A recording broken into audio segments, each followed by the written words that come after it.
X square, x cube, x four, A B C, L M N, ये determinant given है और आपको इसका डिफरेंशिएशन करके एफ डैश एक्स फाइंड करना है, राइट। तो डिटर्मिनेंट का अब जब डिफरेंशिएशन करना होता है तो प्रोसेस क्या है, इनफैक्ट कोई चांस नहीं आने का, क्योंकि इस तरह का 3/3 का डिटर्मिनेंट कैंसिल हो गया। तो देखो बड़ा सिंपल होता है, वैसे एफ डैश एक्स निकालेंगे हम। क्या करना है आपको, जो इसकी फर्स्ट रो है ये हमारी फर्स्ट रो कहलाती है, पहले आपको इसका डिफरेंशिएशन करना है एक्स के रिस्पेक्ट में। जैसे एक्स स्क्वायर का 2x हो गया, देखो एक्स क्यूब का 3x स्क्वायर हो गया, एक्स फोर का 4x क्यूब हो गया। ऑलराइट, तो सिंपल आपने पहले फर्स्ट रो का डिफरेंशिएशन कर लिया विद रिस्पेक्ट टू एक्स, ये हो गया।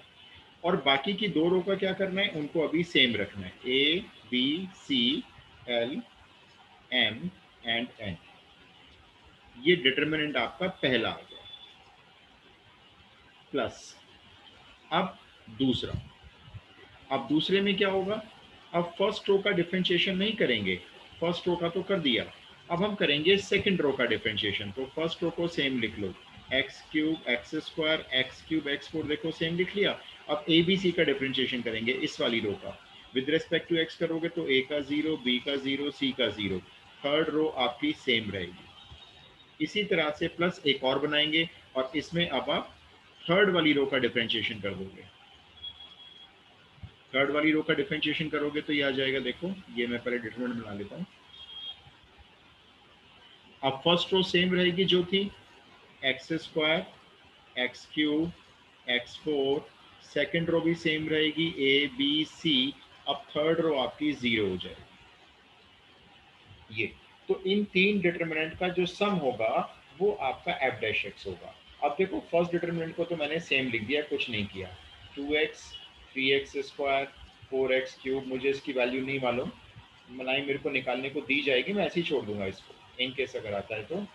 अब जो ये सेकंड डिटरमिनेंट है, देखो जब किसी भी मैट्रिक्स या डिटरमिनेंट की एक कंप्लीट रो 0 होती है, इसकी एक कंप्लीट रो ये 0 बन गई है, तो इसकी वैल्यू अगर आप फर्स्ट रो से एवेल्युएट करोगे ना तो ये 0 ही आनी है, सॉल्व करने की जरूरत नहीं है।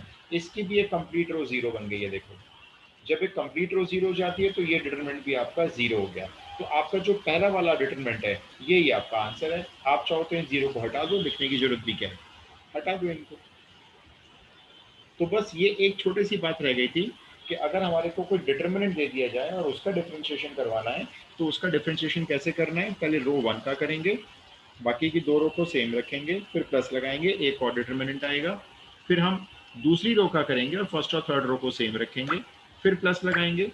इस बार हम थर्ड रो को डिफरेंशिएट करेंगे और फर्स्ट और सेकंड रो को सेम रखेंगे। अब बाकी के दो डिटरमिनेंट कहाँ गायब हो गए, क्योंकि उनकी वैल्यू 0 हो गई, उनकी एक एक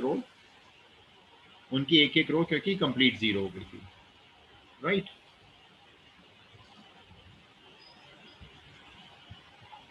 सर तो मतलब अगर एक रो में वेरिएबल्स और बाकी सब में कांस्टेंट हो तो बस वेरिएबल वाला डिफरेंशिएशन करके छोड़ दो। हाँ, अगर मान लो यहाँ पे भी वेरिएबल होते, सब मैंने तो जान के एबीसी रखे हैं, एनसीईआरटी का एग्जांपल दिया है, सपोज करो यहाँ पे भी कोई एक्स का फंक्शन होता, यहाँ पे भी एक्स का फंक्शन होता, यहाँ पे भी, तो यहाँ पे उसका डेरिवेटिव शो करते हम। जैसे मान लो यहाँ पे साइन एक्स होता तो मैं यहाँ पे कॉस एक्स लिखता, यहाँ एक्स क्यूब होता तो मैं यहाँ पे 3x स्क्वायर लिखता, यहाँ पे ई टू दी पावर एक्स होता मैं यहाँ पे ई टू दी पावर एक्स लिखता। ऐसे जो भी फंक्शन होगा उसका डिफरेंशिएशन करेंगे और फर्स्ट और थर्ड रो को नहीं करेंगे, फिर ओके एंड देन फिर सिंपली ऐड कर देते। बस सिंपली ऐड कर देंगे। Okay sir. चलो तो हम लोग आगे चलते हैं। हम लोग फिर आज चैप्टर 6 से स्टार्ट करने जा रहे हैं, ठीक है। चैप्टर 6 एप्लीकेशंस ऑफ डेरिवेटिव्स है। मैं अभी वही एप्लीकेशंस कराऊंगा जो लास्ट ईयर डिलीटेड पार्ट में नहीं थी, मतलब जो डिलीटेड पार्ट में थी वो अभी मैं नहीं कराऊंगा जब तक सीबीएसई का नोटिफिकेशन नहीं आता। सर हाँ जी बोलो। वो डिटर्मिनेंट्स का आपने बोला था रिवीजन कराओगे? डिटरमिनेंट का रिवीजन करना है आज? Yes sir. अच्छा चलो ठीक है फिर। सर अब तो एग्जाम हो गया। Yes sir. अच्छा आपका सर एग्जाम, बट हमारा तो है एग्जाम। अच्छा अच्छा, नहीं भी सबको देखेंगे, ऐसी कोई बात नहीं है। तो ठीक है, चलो फिर आज और कर लेते हैं रिवीजन, फिर हम नेक्स्ट क्लास से चैप्टर स्टार्ट करेंगे न्यू, ठीक है।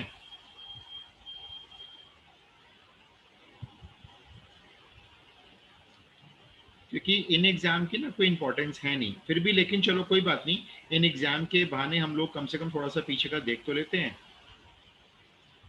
है ना। वैसे तो कोई इंपॉर्टेंस नहीं है, बाकी जो सीबीएसई का एग्जाम आएगा ना, पेपर आएगा, उसकी बहुत इंपॉर्टेंस होगी। आप उस एग्जाम को तो जैसे मर्जी अच्छे से देना, क्योंकि वो मार्क्स आपके ऐड होने वाले होंगे। चलिए, तो हम डिटरमिनेंट शुरू करते हैं। मैंने आपको प्रॉपर्टीज रिवाइज करवा दी थी सारी, जो एक एक नंबर वाली होती हैं, वो रिवीजन हो गया था। डिटरमिनेंट्स का कुछ नहीं है। अच्छा ठीक है, तो मैं आपको ना पहले एक एक नंबर की कुछ प्रॉपर्टीज बताता हूँ, आप देखो जो उसमें से आपको जो नहीं आती वो आप नोट करते जाना, ठीक है, जल्दी जल्दी। जैसे किसी मैट्रिक्स के इनवर्स का डिटरमिनेंट निकालना होता है, तो ये क्या होता है, ये डिटरमिनेंट ए के इक्वल होता है लेकिन रेसिप्रोकल हो जाता है, ये एनसीईआरटी में भी गिवन है, ठीक है। प्रॉपर्टी नंबर 2 जल्दी जल्दी लिखते जाएंगे। अगर हमें किसी मैट्रिक्स को k से मल्टीप्लाई करना है, k यहाँ पे कोई नंबर है 4 5 6 7, और उसके बाद डिटरमिनेंट निकालना है, तो आप इस k को डिटरमिनेंट के बाहर लिखेंगे इस तरह से, डिटरमिनेंट a के ऊपर रह जाएगा, लेकिन यहाँ पे n पावर आ जाती है। यहाँ पे n कोई भी ऑर्डर है, जैसे मान लो 3/3 ऑर्डर हुआ तो n की वैल्यू 3 लिखेंगे, 2/2 ऑर्डर हुआ तो n की वैल्यू 2 लिखेंगे। थर्ड प्रॉपर्टी, अगर आपको किसी मैट्रिक्स का एडजॉइंट निकाल के फिर डिटरमिनेंट निकालना है, तो आपको एडजॉइंट निकालने की कोई ज़रूरत नहीं है, determinant a to the power n-1 कर देंगे, बहुत यूजफुल होती है, बहुत क्वेश्चन भी आते हैं। फोर्थ, अगर आप किसी मैट्रिक्स को उसके एडजॉइंट से मल्टीप्लाई करते हो, या एडजॉइंट को उस मैट्रिक्स a से मल्टीप्लाई करते हो, किसी को याद है रिजल्ट क्या होता है, ये a इंटू एडजॉइंट और एडजॉइंट सेम होता है, और किसके इक्वल होता है, determinant of A to I. Yes, determinant की वैल्यू के साथ आइडेंटिटी मैट्रिक्स आता है, मतलब स्केलर मैट्रिक्स बन जाता है। फिफ्थ, और अगर आप इसी a इंटू एडजॉइंट ए का डिटरमिनेंट निकालते हो, या एडजॉइंट ए इंटू ए का डिटरमिनेंट निकालते हो, तो ये determinant a to the power n होता है। सिक्स्थ, अगर आप किसी मैट्रिक्स का एडजॉइंट निकाल के फिर से एडजॉइंट निकालते हो, एडजॉइंट का भी एडजॉइंट, तो डिटरमिनेंट ए की होल पावर n-2 लिखेंगे और उसके साथ मल्टीप्लाई कर देते हैं मैट्रिक्स से, मतलब मैट्रिक्स ए के इक्वल ही आएगा, डिटरमिनेंट ए मल्टीप्लाई में आएगा विद पावर n-2। और अगर आपने एडजॉइंट ऑफ एडजॉइंट ए का इसका डिटरमिनेंट अगर चाहिए, तो इसकी वैल्यू होती है determinant A to the whole power n-1 whole square. ये भी एनसीईआरटी में नहीं है, ये भी एनसीईआरटी में नहीं है, ये भी नहीं है, ये चलो मान सकते हैं एनसीईआरटी का है क्योंकि एनसीईआरटी में है। आप जल्दी जल्दी नोट करो सो दैट हम ज़्यादा से ज़्यादा क्वेश्चन कर सकें। Done sir. ओके, तो 7 हो गई, 8 लिखिए, किसी की छूट जाएगी तो मेरे को बता देना। मान लो दो मैट्रिक्स ए और बी स्क्वायर मैट्रिक्स हैं, सेम ऑर्डर के हैं, मल्टीप्लाई कर दिया, डिटरमिनेंट पूछ रहे हैं, तो बड़ी सिंपल सी बात, डिटरमिनेंट अलग कर दो, मल्टीप्लाई में डिटरमिनेंट भी अलग कर दो। 9, किसी भी मैट्रिक्स का एडजॉइंट निकाल के ट्रांसपोज करना है, तो आप एक काम ये कर सकते हो, ट्रांसपोज पहले कर लो, एडजॉइंट बाद में निकाल देना, ये एक ही बात होती है। 10, किसी मैट्रिक्स का ट्रांसपोज करके इनवर्स निकालना है, तो आप इनवर्स निकाल के भी ट्रांसपोज कर सकते हो, मतलब ये पावर इंटरचेंज हो गई एक तरह से। 11, ये किसी मैट्रिक्स के फर्स्ट रो के एलिमेंट्स हैं, A11, A12, A13, इनको मल्टीप्लाई हम इन्हीं के कोफैक्टर्स के साथ कर देते हैं, कैपिटल ए यानी कोफैक्टर्स होते हैं, और फिर सबको प्लस कर देते हैं, तो किसी को याद है ये क्या बन जाता है, फर्स्ट रो को मल्टीप्लाई कर रहे हैं उन्हीं के कोफैक्टर्स के साथ, 0। नहीं, डिटरमिनेंट बन जाता है। 0 कब बनता है, जब आप फर्स्ट रो के तो एलिमेंट्स ले लेते हो, ये फर्स्ट रो के एलिमेंट्स हो गए, इनको मल्टीप्लाई करते हो किसी दूसरे रो के कोफैक्टर से, जैसे A21, A22 और A23, और फिर ऐड करते हो, तो ये 0 हो जाता है। ठीक है, आप नोट करो, एक सेकेंड जरा बस।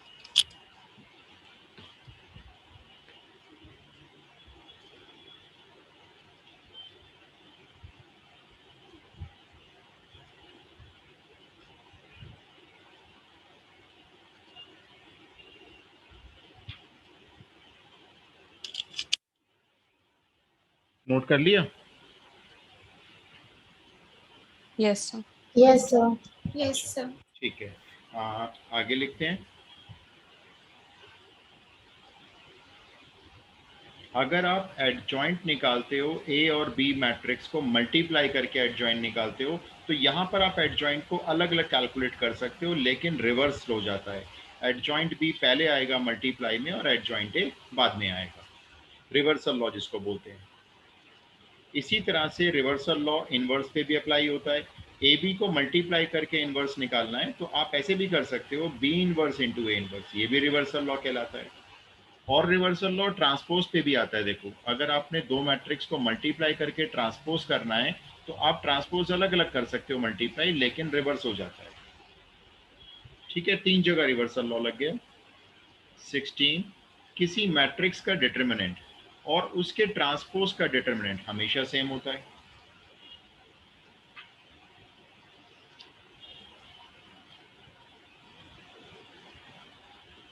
राइट? 17, किसी मैट्रिक्स, स्क्वायर मैट्रिक्स होना चाहिए, उसकी पावर अगर ए है, एन है। अच्छा मैं बता देता हूँ साहिल, 1 मिनट रुको बस।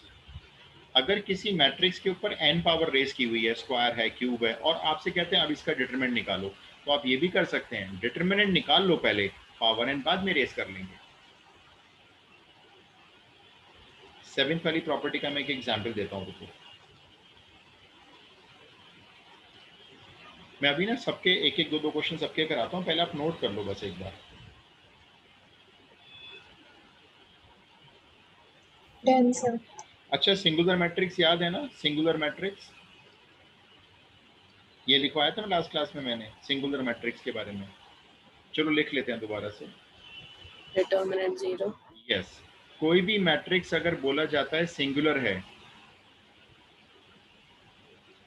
सिंगुलर मैट्रिक्स वो मैट्रिक्स होता है जिसका डिटरमिनेंट हमेशा 0 होता है।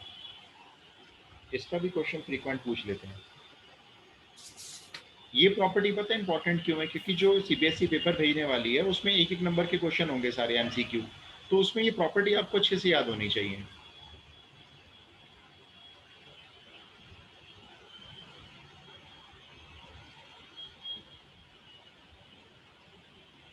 नोट कर लिया सबने ये?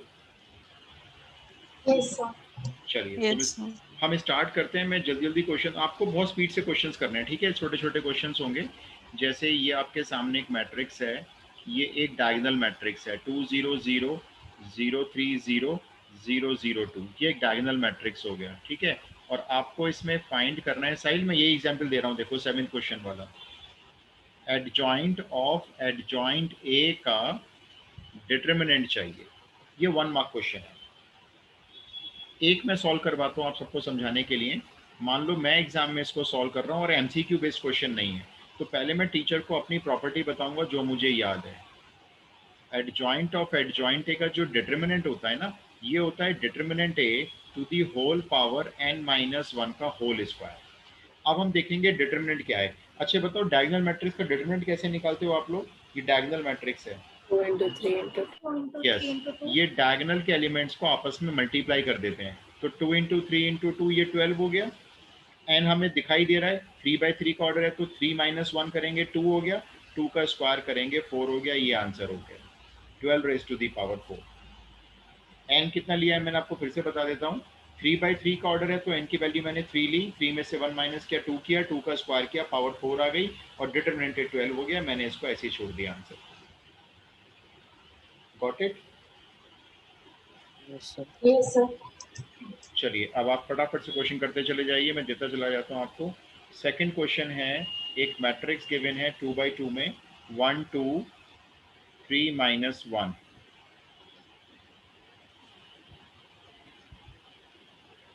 अच्छा साहिल देखो मैं आपको बताता हूँ 12 कैसे आया ये। जैसे ना ये एक मैट्रिक्स है और मुझे इसका डिटरमिनेंट चाहिए, और मैट्रिक्स भी बहुत खास है, ये डायगोनल मैट्रिक्स कहलाता है। इसके डायगोनल में देखो ये 3 वैल्यू हैं, कोई सी भी हो सकती हैं, बाकी के ऊपर के और नीचे के सब 0 हैं। तो जब डायगोनल मैट्रिक्स होता है तो उसका डिटरमिनेंट आपको बहुत आसानी से कैलकुलेट करना आना चाहिए। क्या करते हैं, बस ये जो डायगोनल के तीनों एलिमेंट्स हैं 2 इंटू 3 इंटू 2, इसको मल्टीप्लाई कर लो बस। 2 इंटू 3 इंटू 2, ये आपका डिटर्मिनेंट 12 आ गया इस तरह से। तो डायगोनल मैट्रिक्स का डिटरमिनेंट तो बड़ा आसान होता है, डायगोनल के तीनों एलिमेंट्स को मल्टीप्लाई कर लो बस, ठीक है। नेक्स्ट क्वेश्चन लिख रहा हूँ, ये मैं आपके सामने दो मैट्रिक्स रख रहा हूँ, ए मैंने दे दिया है, बी है 1 - 4 3 - 2। आपका क्वेश्चन है फाइंड करके दिखाओ मुझे ए बी का डिटरमिनेंट। अब देख लो, क्या ए और बी को मल्टीप्लाई करोगे पहले, ये देख लो, या बिना मल्टीप्लाई के डिटरमिनेंट निकालोगे।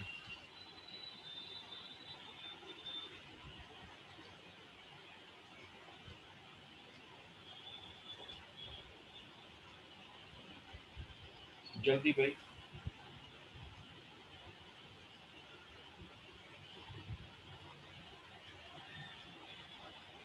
क्या कर रहे हो, ए और बी को मल्टीप्लाई शुरू कर दिया क्या? No, sir. No, sir. Determinant to be. Sir, determinant A to be. Yes भाई, प्रॉपर्टी के हिसाब से चलेंगे ना, मल्टीप्लाई करने में टाइम वेस्ट क्यों करेंगे। डिटरमिनेंट ए और डिटरमिनेंट बी अलग अलग कैलकुलेट करके मल्टीप्लाई कर देंगे।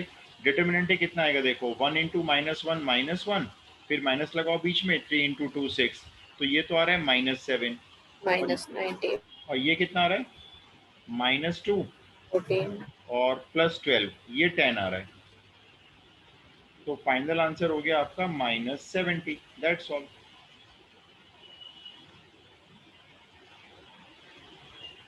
Got it?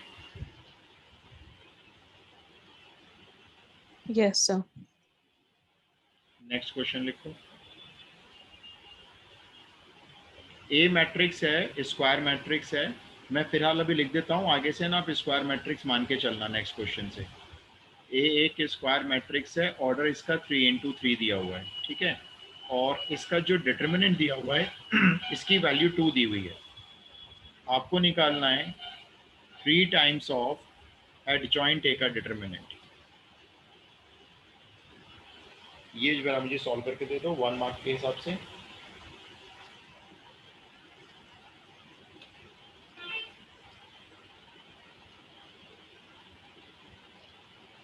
जल्दी। 12. ओके, 12 तो कम लग रहा है मेरे को काफी। वो मैंने हाफ क्वेश्चन नोट किया। डिटर्मिनेंट ए 2 है, ऑर्डर 3 है मैट्रिक्स का, उसका डिटर्मिनेंट 2 है, आपको 3 टाइम्स ऑफ एडजॉइंट ए का डिटर्मिनेंट चाहिए।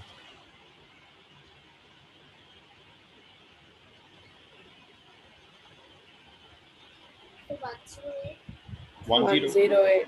यस, ये ठीक लग रहा है। सबसे पहले क्या करना है देखो, जो भी 3 नंबर अंदर मल्टीप्लाई में आ रहा है ना, ये इसको पहले डिटरमिनेंट से बाहर भेजो। बाहर भेज तो दो, लेकिन पावर n लगा देना। तो जैसे 3 बाहर आया, n कितना है 3 दिया हुआ है, तो 3 का क्यूब लग जाएगा। अब रह जाएगा डिटरमिनेंट खाली एडजॉइंट ए के ऊपर, और एडजॉइंट ए का डिटरमिनेंट होता है प्रॉपर्टी के according determinant A to the power n-1। इस तरह से शो किया देखो, पहले 3 को बाहर भेजा, 27 हो गया वो तो चलो। और डिटरमिनेंट एडजॉइंट ए का क्या होता है, determinant A to the power n-1।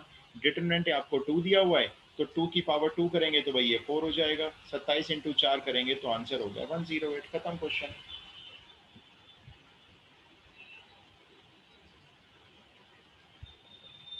Done. Yes, sir. Yes, sir. Question number 4 लिखिए। अब मैं ना आपको ऑर्डर नहीं दूंगा, ऑर्डर आपको चाहिए होगा तो आप उसमें अपने आप ले लेना, 3 ले लेना, ठीक है।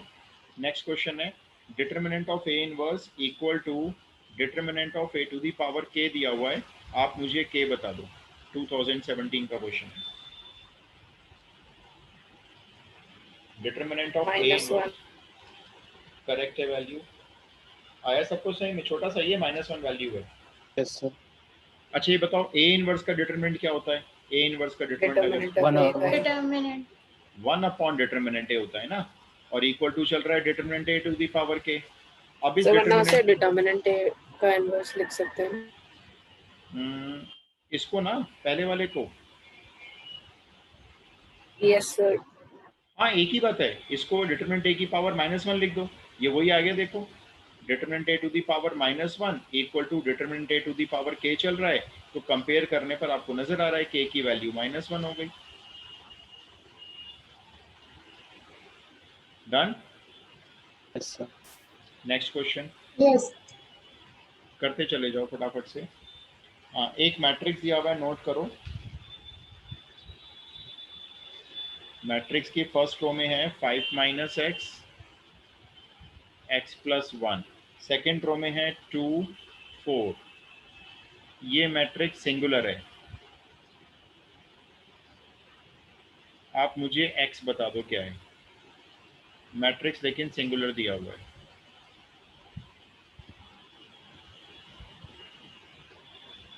-3 अच्छा कर, मेरे को पेपर सर पे 3 आ रहा है। 3 आ रहा है। 3 आ रहा है सर। 3 या -3 एक 3 बताओ। यस सर 3 देखो सिंपल है, आपने सिर्फ ये लिखना है जो भी ये मैट्रिक्स है, चलो हमने खुद ही नाम दे दिया इसका, इसका डिटरमिनेंट 0 होगा। अब डिटरमिनेंट कैलकुलेट कर लो ध्यान से। इसको 4 मल्टीप्लाई किया 20 माइनस 4x, बीच में माइनस लगाया। अब इसको 2 मल्टीप्लाई किया 2x प्लस 2 और इक्वल टू 0। सॉल्व कर लो। -6x प्लस 18 इक्वल टू 0 और यहाँ से x की वैल्यू 3 आ रही है। That's all. नेक्स्ट क्वेश्चन, जल्दी जल्दी करते जाओ भी, बहुत जल्दी जल्दी। क्वेश्चन नंबर 6,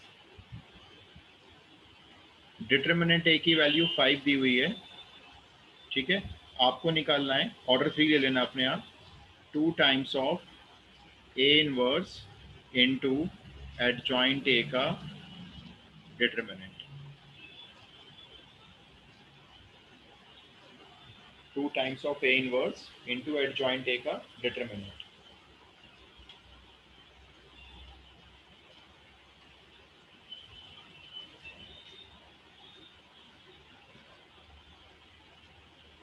ऑर्डर 3 ले लेना अगर चाहिए तो। Sir 40। 40 okay, anybody else? Yes, sir. 40. Yes sir 40 आ रहा है, एक बार चेक कर लें।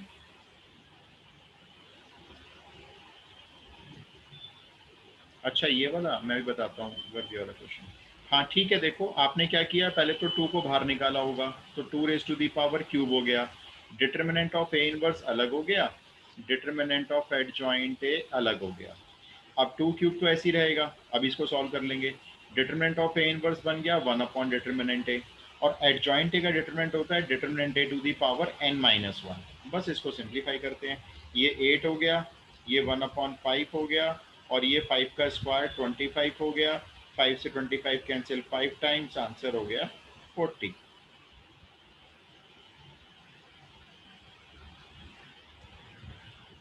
तो जब भी कोई नंबर आता है ना डिटरमिनेंट में, सबसे पहला काम इसको बाहर भेजो।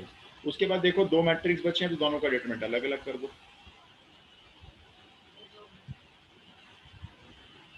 Question number okay, question number 7 लिखो।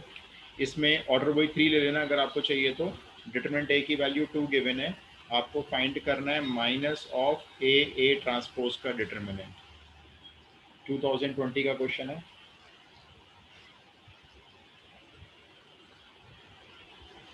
डिटरमिनेंट ए 2 है, minus of A into A transpose का डिटरमिनेंट।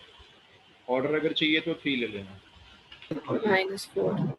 -4 okay, anybody? -4 बिल्कुल ठीक आंसर। इस माइनस का क्या किया, अच्छा आपने ये बताओ, ये जो माइनस है इसका क्या किया? सर बाहर निकाल। -1 -1 टू दी पावर 3 बाहर आ गया।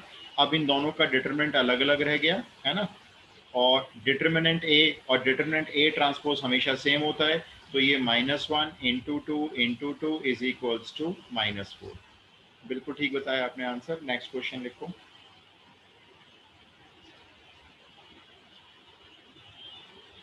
एक मैट्रिक्स ए है, इसका डिटरमिनेंट 5 दिया हुआ है, आपको इसकी वैल्यू बतानी है। A11 into capital A11 plus A12 into capital A12 plus A13 into capital A13। उसमें 5. 5। राइट, बिल्कुल सही 5। उसमें लिखा हुआ भी आएगा where small A stands for the element and capital A stands for the cofactors. बिल्कुल ठीक। अब देखो प्रॉपर्टी याद होनी चाहिए बस, फर्स्ट रो के एलिमेंट्स को मल्टीप्लाई कर रहे हैं फर्स्ट रो के कोफैक्टर से, तो भाई ये तो डिटरमिनेंट ही होता है, तो आप सॉल्यूशन में सिर्फ इतना लिख देंगे, डिटरमिनेंट ए ही होता है ये तो भाई। A11 कैपिटल A11 फिर A12 इंटू कैपिटल A12 और फिर A13 इंटू कैपिटल A13, और इसकी वैल्यू हो गई इसका मतलब 5। बस खत्म question. Next question,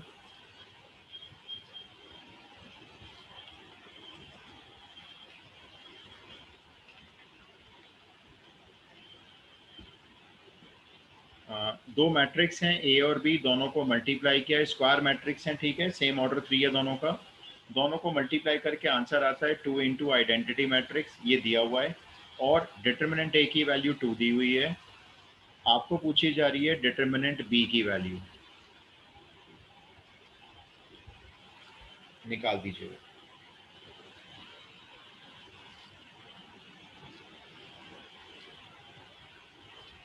A B 2i आया है सॉल्व करके, और 4 आ रही है। Okay, anybody else? 4 4 यस आ रहा सर। है, ठीक है भाई, 4 ही आ रहा है, फिर एक बार चेक कर लेते हैं भाई। सब लोग करते जाओ भी, मैं पूछ नहीं रहा बहुत ज़्यादा क्योंकि टाइम वेस्ट होगा ना, जल्दी जल्दी करते जाओ बस। तो 4 आ रही है, एक बार चेक कर लेते हैं। देखो आपने कैसे किया, अच्छा ये बताओ 4 कैसे आई आपकी value? Sir determiner both side कर दिया। बिल्कुल सही बात। ए बी अगर 2i मैट्रिक्स है तो दोनों का डिटरमिनेंट भी सेम होना चाहिए। इसको लिख दिया प्रॉपर्टी के according, determinant A into determinant B. इसमें 2 को बाहर ले आए, 2 रेज टू दी पावर 3 हो गई, डिटरमिनेंट आई रह गया। अब डिटरमिनेंट ए तो 2 दिया हुआ है, डिटरमिनेंट भी मालूम नहीं है, ये 8 हो गया। और आई का डिटरमिनेंट मालूम है किसी को? 1 हमेशा 1 1 होता है, राइट। तो डिटरमिनेंट बी की वैल्यू हो गई सीधा सीधा 8/2 4। इस तरह से हमने स्टेप बाय स्टेप, छोटे छोटे स्टेप्स में टीचर को ये सॉल्यूशन यहाँ से यहाँ तक एक्सप्लेन कर दिया। देखो सर तो इसके अंदर प्रॉपर्टीज भी मेंशन करनी पड़ेगी। नहीं नहीं, बिल्कुल नहीं मेंशन करते, एक नंबर में बस आप सॉल्यूशन दिखा रहे हो, ये बहुत है, ज़्यादा है, बहुत है इतना, कोई जरूरत नहीं मेंशन करने की। नेक्स्ट क्वेश्चन लिख लेते हैं, क्वेश्चन नंबर 10। एक ये मैट्रिक्स दिया हुआ है, 3x3 ऑर्डर में है, नोट कर लो। 1 2 -1 -1 1 2 और 2 -1 1। और आप फाइंड करके दे दो मेरे को DET, ऐसे भी लिख सकते हैं, देखो डिटरमिनेंट, कंफ्यूज मत हो जाना। डिटरमिनेंट किसका? एडजॉइंट ऑफ एडजॉइंट ए का, ये बता दो। तो इसके लिए पहले आपको ना डिटरमिनेंट इसका सॉल्व करना पड़ेगा, डायरेक्ट नहीं आएगा, मतलब सॉल्व करोगे तो पता चलेगा क्या है।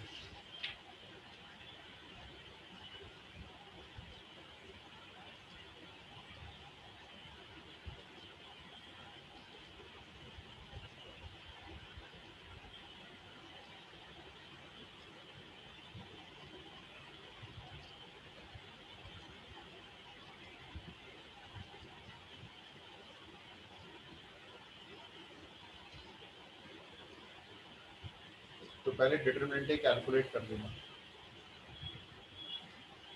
14 to the power 4. 10 to the power 4। 14 to the power 4। अच्छा चेक कर लेते हैं भाई, डिटरमिनेंट कितना आया इसका, इसको जब सॉल्व किया 14 आ रहा है क्या? मेरा 10 आ रहा है। 10 आ रहा है, चेक करते हैं। देखो पहले 1 लेंगे, ये वाला 1 के अलॉन्ग इसका को फैक्टर लेंगे, तो ये देखो 1 इंटू 1 और -1 इंटू 2, तो 1 + 2 ये 3 हो गया। फिर ये वाला 2 लेंगे, अब इसका को फैक्टर लेंगे इसके साथ, इसका को फैक्टर ऐसे जाएगा, -1 इंटू 1 -1, माइनस लगाया, 2 इंटू 2 4, वैसे तो -5 आ रहा है, लेकिन ये वाला को फैक्टर अपना साइन चेंज कर लेता है, तो +5 हो गया। फिर थर्ड एलिमेंट लेंगे -1, ये वाला -1 के अलॉन्ग इसका को फैक्टर आएगा 1 -2 -1 आएगा। सॉल्व करते हैं, ये हो गया 3 + 10 + 1, भाई इसका डिटरमिनेंट तो 14 ही आ रहा है, 10 नहीं आ रहा। देखो ठीक है, अब बस आपको एक 14 आ रहा है। 14 ही आएगा ना। देखो आपके सामने मैंने सॉल्व किया, पहले 1 लिया, इसका को फैक्टर देखा तो ये आ गया 1, और ये माइनस माइनस +2 तो 3 हो गया। फिर 2 के साथ को फैक्टर लिया, ये आ रहा था -1 और -4, वैसे तो -5 आ रहा था, लेकिन साइन चेंज होता है यहाँ पे, तो +5 कर दिया। फिर -1 के साथ इसका को फैक्टर लिया, तो ये 1 और ये -2 -1 14 हो गया। और अब आपको चाहिए एडजॉइंट ऑफ एडजॉइंट ए का डिटरमिनेंट चाहिए, तो इसका डिटरमिनेंट क्या हो जाएगा? Determinant a to the power n-1 का होल स्क्वायर। n आपको दिखाई दे रहा है, 3x3 का मैट्रिक्स है, तो आंसर हो गया 14 to the power 4। That's all.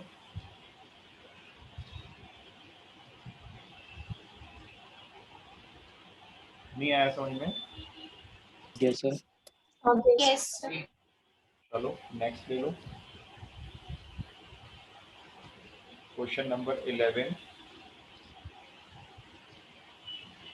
Question number 11 में ए एक स्क्वायर मैट्रिक्स है और क्वेश्चन कहता है जब आप ए को एडजॉइंट ए से मल्टीप्लाई करते हो तो 5 आता है, ऐसा क्वेश्चन ने दिया हुआ है। तो आपको पूछ रहे हैं उस मैट्रिक्स के एडजॉइंट का डिटरमिनेंट बता दो। 1 मार्क क्वेश्चन है।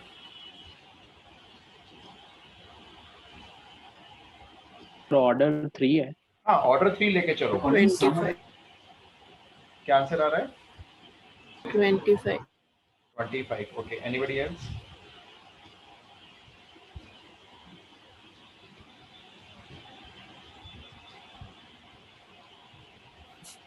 ट्वेंटी फाइव ही आ रहा है, अभी बताओ। Yes sir 25।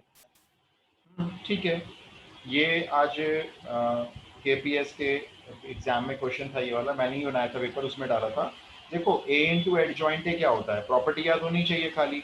ये डिटर्मिनेंट ए इंटू आई होता है, लेकिन ये कह रहे हैं ये तो 5 आई है, तो अच्छी बात है। अगर ये 5 आई कह रहे हैं तो हमको मालूम चल गया हमारा जो डिटर्मिनेंट ए है वो 5 हो गया, है ना। आप कंपेयर कर लेना ये सामने सामने। अब एडजॉइंट ए का डिटरमिनेंट पूछते हैं हमसे, हमें प्रॉपर्टी याद होनी चाहिए इसके लिए बस।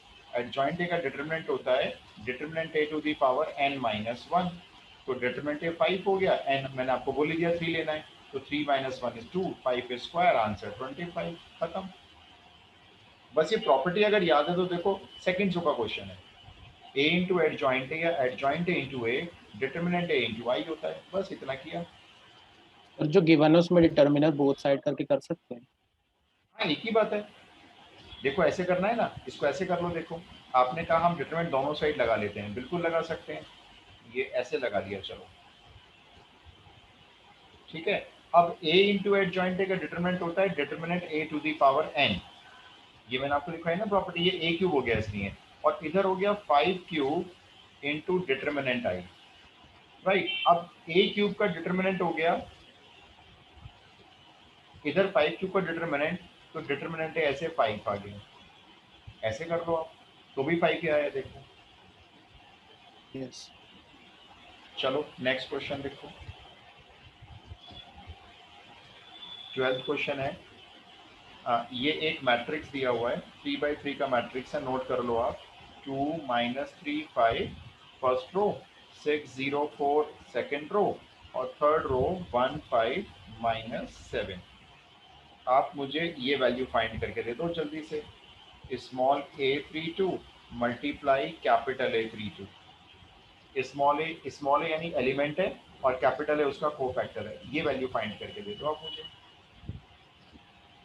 मैं सारे क्वेश्चन आपको बोर्ड में आए हुए दे रहा हूँ, ये 13 नंबर सॉरी 2013 का क्वेश्चन है।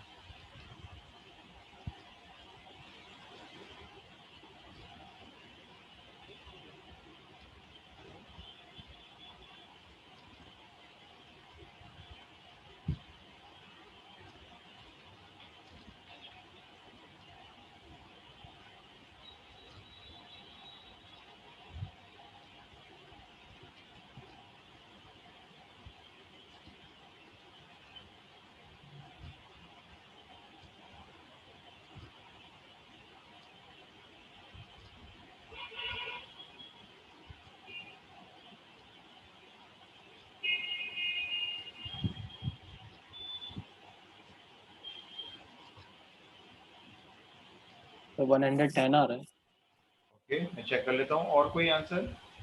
ठीक है, बता दो। अच्छा देखो बड़ा आसान है ये तो। भाई A32 का मतलब क्या है, थर्ड रो के सेकंड कॉलम का एलिमेंट। तो थर्ड रो ये वाली हो गई, नीचे वाली, सबसे नीचे वाली।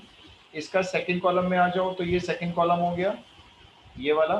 तो इसकी वैल्यू तो 5 हो गई भाई, थर्ड रो सेकंड कॉलम। अब इसी का कोफैक्टर कैलकुलेट कर लो।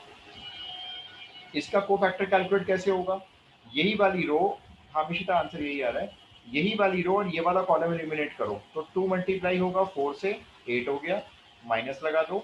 6 मल्टीप्लाई होगा 5 से 30 हो गया। और देखो ये कोफैक्टर की पोजीशन क्या है, 3 और 2 को प्लस करोगे तो 5 आएगा। 5 एक ऑड नंबर होता है, और अगर ऑड नंबर आता है तो साइन चेंज करना पड़ता है। ऐसा हमने याद किया था ना कि जब हम को फैक्टर निकालते हैं किसी भी एलिमेंट का और इन दोनों को प्लस करके अगर ऑड नंबर आएगा तो आपने इसका साइन चेंज करना है। वैसे तो ये -22 आ रहा था, लेकिन अब ये +22 हो गया। बस, तो ये लो आपका आंसर आ गया। A32 multiply capital A32 is equals to 5 × 22 110।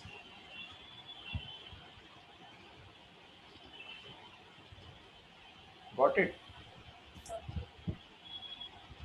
Yes, sir. Yes. ठीक है, ये लो नेक्स्ट क्वेश्चन। ये एक मैट्रिक्स है, मतलब किसी मैट्रिक्स का इनवर्स दिया हुआ है 3 -2 और -7 5। कोई मैट्रिक्स है, उसका इनवर्स दिया हुआ है, इनवर्स निकालना नहीं है आपको, तो ये निकालना है मैट्रिक्स से। 5 2 7 9 3। क्या किया आपने, अच्छा बताओ। ए इनवर्स से ए कैसे बनाओगे? A inverse का inverse is equal to A. Yes, आप क्या करोगे, जो इनवर्स दिया है उसका फिर से इनवर्स कैलकुलेट कर लो। ए इनवर्स का इनवर्स ये हो जाएगा। अच्छा, अब इसका इनवर्स कैलकुलेट करने के लिए पहले इसका डिटरमिनेंट बताओ क्या है। इसका डिटरमिनेंट तो कैलकुलेट करना पड़ेगा ना इनवर्स निकालने से पहले। तो 1 डायरेक्टली इसका One. इन्वर्स नहीं कर सकते हैं, 2 by 2 मैट्रिक्स है ना। हाँ, वो तो करेंगे, लेकिन डिटरमिनेंट तो ऐसे ही आएगा ना 1/, भाई किसी मैट्रिक्स का इनवर्स कैसे निकलता है, 1/, डिटरमिनेंट आता है पहले और उसके बाद इनटू होता है एडजॉइंट। वो सर 2 by 2 है, डायरेक्टली वो डायगोनल्स वाला कर सकते हैं ना शॉर्टकट। हाँ, वो लेकिन एडजॉइंट के लिए होता है बेटा, वो जो आप बता रहे हो ना, ठीक कह रहे हो, लेकिन वो एडजॉइंट के लिए होता है, डिटरमिनेंट तो डिवाइड करना ही पड़ेगा। वो जो आप कह रहे हो ना, देखो आपने मुझे बोला कि वो जो डायगोनल को इन्वर्स करते हैं वो एडजॉइंट का मेथड होता है। एडजॉइंट जैसे इसका चाहिए, तो एडजॉइंट कैसे लिख सकते हो आप, ये जो डायगोनल है इनको दोनों को आपस में इंटरचेंज कर देते हैं, तो 5 उधर 3 नीचे, और ये जो नॉन डायगोनल के एलिमेंट्स हैं इनके साइन बदल देते हैं, 2 इधर 7 इधर, ये एडजॉइंट हो गया। इनवर्स अगर चाहिए तो इसका डिटरमिनेंट देखना पड़ेगा। इसका डिटरमिनेंट आएगा सॉल्व करके 5 × 3 15, One. यस, -14 1। तो आपका जो ए मैट्रिक्स है वो क्या बना, देखो 1/1 इंटू एडजॉइंट। अब 1/1 की वैल्यू कुछ है तो नहीं, तो आंसर हो गया इसलिए 5273। और मान लो ये कुछ और आता ना डिटरमिनेंट, तो यहाँ पे वो शो हो जाता 1/2 आता या 1/3 आता, तो यहाँ पे वो नंबर शो करना पड़ता। सर हम डायरेक्ट नहीं कर सकते।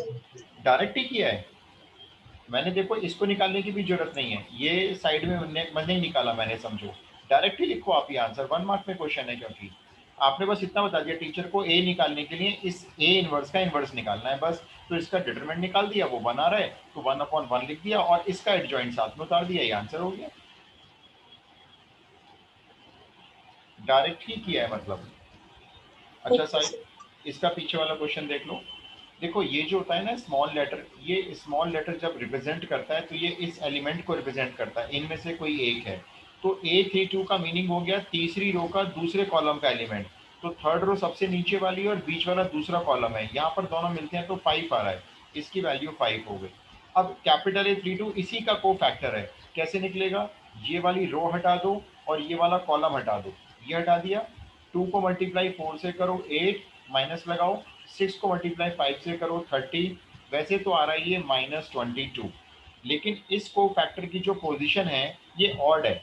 ऑड पोजीशन कैसे देखते हैं, 3 और 2 को प्लस किया 5 आया, ऑड हो गया, ऑड पोजीशन पे इसका साइन चेंज कर दो, माइनस लगा दो, तो ये +22 हो गया। और अगर ये 3 + 3 होता तो इवन पोजीशन होती, तो हम साइन चेंज नहीं करते थे, जो भी आता वैसे ही रखते उसको। Got it? सर चलो अब हम नेक्स्ट क्वेश्चन लेते हैं।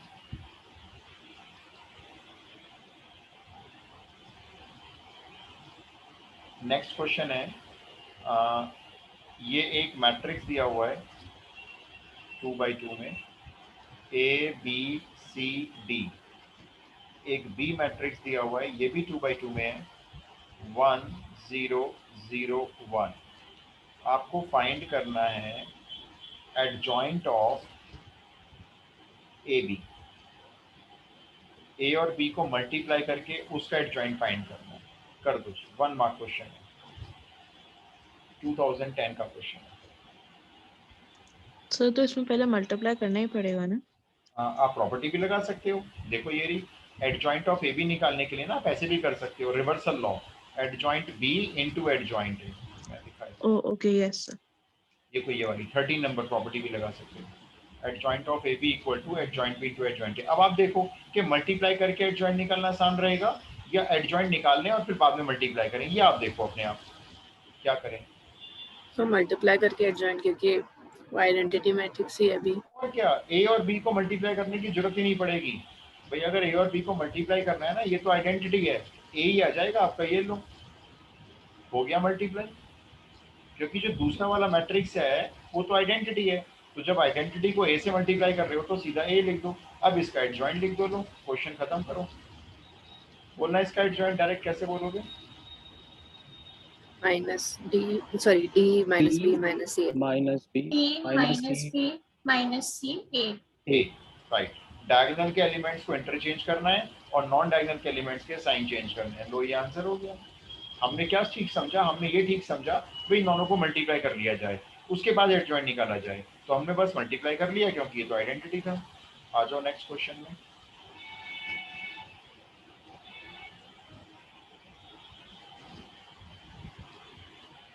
एक इसका टेस्ट रख दो, एमसीक्यू अगर दोगे तो बताओ, कल रख देता हूँ, कल दे दो। Yes sir. Yes sir. देखो भाई मेरे को पता है क्या होता है, देखो अगर मैं क्वेश्चन टाइप करूंगा ना, मुझे कम से कम 1 से 1.5 घंटा लगता है, क्योंकि मैथमेटिक्स इक्वेशंस होती है ना, उनको टाइप करने बहुत टाइम लगता है। इंग्लिश वगैरह टाइप करने में जल्दी हो जाता है, और फिर पता चलता है टेस्ट कितने बच्चों ने दिया, 10 बच्चों ने दिया सिर्फ। तो मेरी वो, मेरे को लगता है मैंने पूरी मेहनत खराब कर दी। तो भाई सब लोग टेस्ट देना, कोई फर्क नहीं पड़ता इन टेस्ट से, लेकिन कम से कम प्रैक्टिस तो होगी भाई। देखो कोई स्कूल की क्लास थोड़ी है कि कंपलसरी अटेंड कर रहे हो, आप लोग वॉलंटरी पैसे देके सब अटेंड करते हो, है ना, सब लोग मेहनत करते हो, टाइम भी देते हो। तो मेरा पर्सन ये होता है कि भाई सब लोग पढ़ लें, सबको आ जाना चाहिए। तो मैं इसका टेस्ट बना दूंगा आज रात को, कल शेड्यूल कर दूंगा मैं, कल कभी भी कर लेना पूरा दिन में जब टाइम मिले। 20 क्वेश्चन डालूंगा ऐसे एक एक नंबर के। क्वेश्चन है आपके सामने जी, फटाफट से आंसर बोल दो। 10। ओके 10 आएगा सर क्या? 10। करेक्ट, क्योंकि आपको तो प्रॉपर्टी आती है भाई, ए इंटू एडजॉइंट ए क्या होता है, ये डिटर्मिनेंट ए इंटू आई होता है। अच्छा भाई सामने क्या है? सामने भी तो 10 इंटू आई है, ये 10 इंटू आई मैट्रिक्स ही तो है, तो डिटर्मिनेंट ए की वैल्यू लो 10 हो गई। ये लो अगला क्वेश्चन 16। नेक्स्ट क्वेश्चन है ए और बी स्क्वायर मैट्रिक्स हैं और दोनों को मल्टीप्लाई करके 3i आता है, ठीक है, स्क्वायर मैट्रिक्स हैं, सेम ऑर्डर के हैं, तो आप ए इनवर्स बता दें डैश।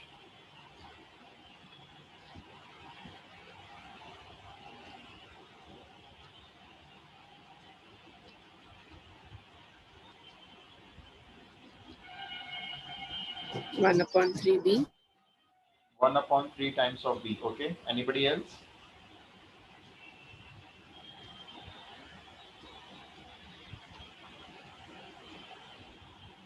बहुत सिंपल है, इतना टाइम क्यों लगा रहे हो, बहुत सिंपल। Sir same. ओके कैसे किया? अच्छा बता दो जरा, डिटरमिनेंट तो कुछ है नहीं यहाँ पे। तो inverse on both side. Right, देखो आपको अगर ए का इनवर्स चाहिए इस इक्वेशन से, और ए आपका प्री मल्टीप्लाई में है, प्री मल्टीप्लाई यानी पहले है बी से, तो आप क्या करेंगे, दोनों साइड पे ए इनवर्स से प्री मल्टीप्लाई कर देंगे इस तरह से, उधर भी pre times of A inverse identity.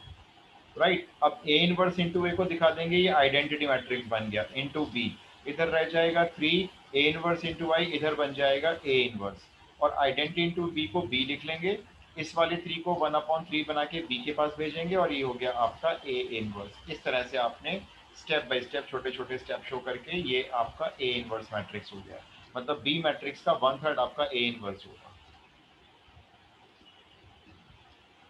Done? Yes sir yes sir. Okay next question. B matrix दिया हुआ है, लिखो is equals to determinant A और इनटू ए इनवर्स, ये बी मैट्रिक्स की वैल्यू है, और डिटर्मिनेंट ए की वैल्यू दी हुई है -5। आपको फाइंड करनी है डिटरमिनेंट बी की वैल्यू करो जी। सर वो इनवर्स डिटर्मिनेंट के ऊपर है या एक के ऊपर? ये ए के ऊपर है, थोड़ा सा मैं ठीक से बनाया था ये डिटरमिनेंट ना ए इनवर्स पे है, ऐसे है देखो ये डिटरमिनेंट ए का है और इनटू में ए इनवर्स है।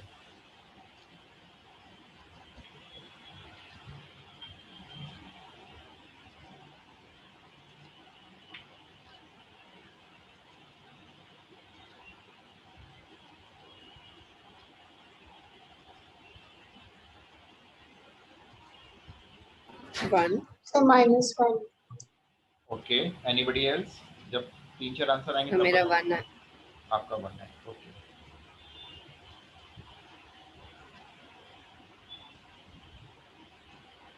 और कोई आंसर?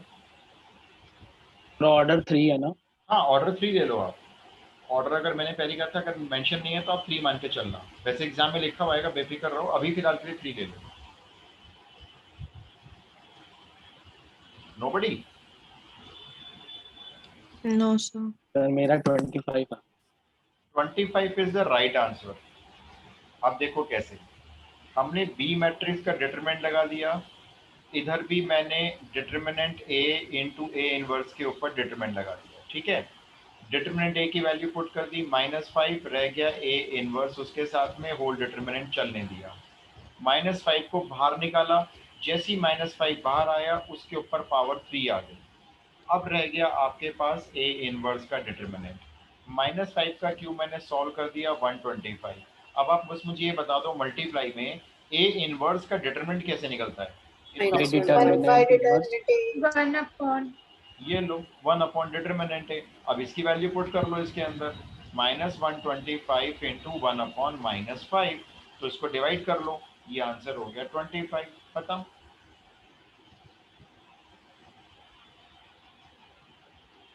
भाई डिटरमिनेंट ए की वैल्यू यहाँ पुट कर लो -5, तो -5 into A inverse B matrix हो गया था।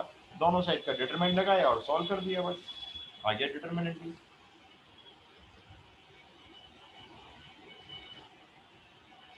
Got it? Yes, sir. Yes, sir. Yes Yes, sir. चलिए भाई, तो मैं अभी और नहीं करा था, 2 मिनट पहले छोड़ रहा हूँ आपको जरा। फिर मैं आज आपका टेस्ट शेड्यूल कर दूंगा। कल फुल डे आपको जब भी वक्त मिले किसी को भी आप सॉल्व कर लेना, आप अपने आंसर भी देख सकते हो, ठीक है। प्रैक्टिस के लिए दे दूंगा मैं 20 question. Okay, sir. Okay, sir. फिर हम परसों Thank you, से sir. चैप्टर न्यू शुरू करेंगे। ओके जी, टेक केयर, जय Hind. Thank you, sir. Thank you, sir. जय Hind. Thank you, sir. Okay, जय Thank you, हिंद। sir.